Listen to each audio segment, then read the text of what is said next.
Hugo Briand de Equino, maintenant, va venir nous rejoindre. Bonjour, merci, venez prendre place et nous démontrer comment la blockchain, ce mot qui fait peur encore, la mise en commun des données, le partage de la valeur amoindrit le risque. Bonjour à tous, merci de me recevoir.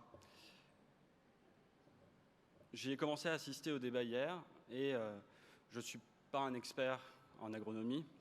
Par contre, ce que je connais bien, c'est les nouvelles technologies. La question que je me suis posée, c'est comment est-ce que ces nouvelles technologies peuvent aider à améliorer la transition vers une agriculture qui soit plus durable.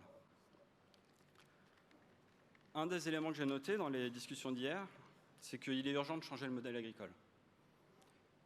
Et je pense que les nouvelles technologies, au travers de l'innovation, peuvent accompagner ce changement-là. Ça n'est pas une réponse à tout, c'est un outil. C'est les hommes qui vont faire le changement. Mais l'innovation, elle peut être facilitée et les risques de l'innovation peuvent être modérés grâce aux nouvelles technologies.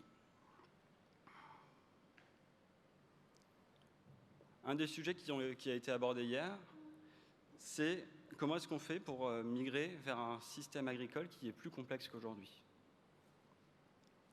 L'intelligence artificielle, aujourd'hui, elle peut nous permettre, grâce à l'apprentissage et grâce à l'expérimentation, de valider que les expérimentations qu'on est en train de faire sur les sols fonctionnent dans les différentes conditions qu'on n'a pas encore pu valider.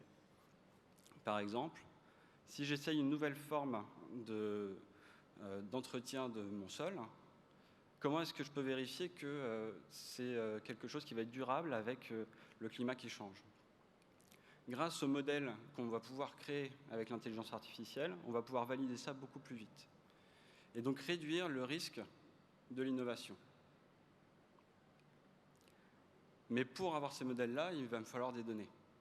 Ces données, elles sont existantes, mais elles ne sont pas toujours fiables. Je ne peux pas forcément leur faire confiance. Et c'est là où les technologies blockchain pourraient intervenir. Grâce aux technologies blockchain, on va pouvoir certifier que les données qui ont été mesurées sont véridiques. On va pouvoir se les partager. On va pouvoir les mettre en commun. Et avec suffisamment de données, on va réussir à construire des modèles qui vont être plus précis. Ces modèles d'intelligence artificielle, ils vont nous permettre d'identifier assez rapidement si l'innovation qu'on est en train de faire sur les sols est viable ou non.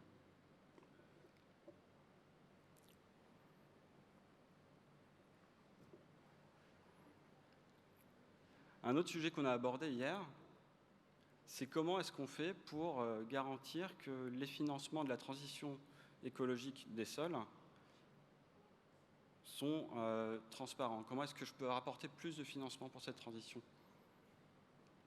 Les investisseurs, qui peuvent être des investisseurs privés, aujourd'hui, ils ont besoin de garanties.